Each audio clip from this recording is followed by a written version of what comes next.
আচ্ছা, এবার আমরা গতিশক্তির পরিমাপ করব। আমাদের কাছে একটা বস্তু আছে এম। এবার এম ভরসম্পন্ন বস্তুটা ভি গতিবেগ নিয়ে চলছিল এবং এখন এর ওপরে আমরা একটা এফ বল প্রয়োগ করলাম গতির বিপরীত অভিমুখে। এই বল প্রয়োগ করার ফলে আমি একটু আগে যা বুঝিয়েছিলাম সেই অনুযায়ী এই ভি গতিবেগের মধ্যে মন্দন দেখা যাবে এবং মন্দন দেখা যাওয়ার ফলে ভিটা ক্রমশ কমতে কমতে জিরো হয়ে থামবে, কিন্তু জিরো হয়ে থামার মুহূর্ত পর্যন্ত সে এই পয়েন্ট থেকে এতখানি পয়েন্ট সরে আসবে, অর্থাৎ এর এতখানি সরণ হবে, সরণটা হচ্ছে এস। এবার আমরা যে গতীয় সমীকরণ পড়েছিলাম ক্লাস 9-এ, সেই সমীকরণের মধ্যে একটা সমীকরণ ছিল, মনে পড়ছে, V square equal to U square minus 2as, যেখানে ভি হচ্ছে অন্তিম বেগ, ইউ হচ্ছে প্রাথমিক বেগ, আর এ হচ্ছে ত্বরণ, এস হচ্ছে আমার সরণ। মাইনাস লিখেছি যেহেতু এখানে মন্দন তৈরি হচ্ছে, মন্দনকে আমরা ঋণাত্মক ত্বরণ বলি, তাই মাইনাস লিখেছি।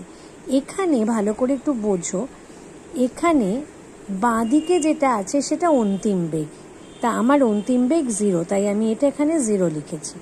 আর ডান দিকে যেটা আছে সেটা আমার প্রাথমিক বেগ, সেটাকে আমি ভি ধরেছিলাম, তাই এটাকে আমি ভি লিখেছি। তাহলে এই সমীকরণটা লিখলে 0 equal to V square minus 2as হবে।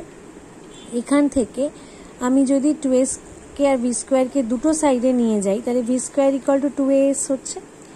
এবার আমরা নিউটনের সূত্র থেকে আমরা বলের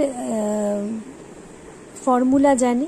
বলের ফর্মুলা হচ্ছে ভর গুণ ত্বরণ। তাহলে এখান থেকে দেখো ত্বরণ বার করা যায়। এখান থেকে ত্বরণটা কি হবে? এ হয়ে যাবে ভি স্কোয়ার বাই 2s, সেটাই আমরা করেছি, এ হচ্ছে ভি স্কোয়ার বাই 2s। এবার আমি কৃতকার্য বার করব। কৃতকার্য কি হবে? বল গুণ সরণ।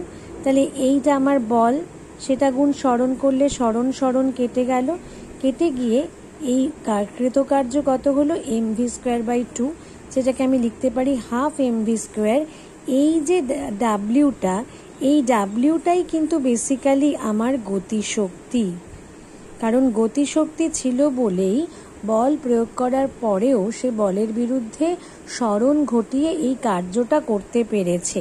তাহলে এটাকে লিখছি ই কে, অর্থাৎ কাইনেটিক এনার্জি মানে গতিশক্তি, হাফ এম ভি স্কোয়ার।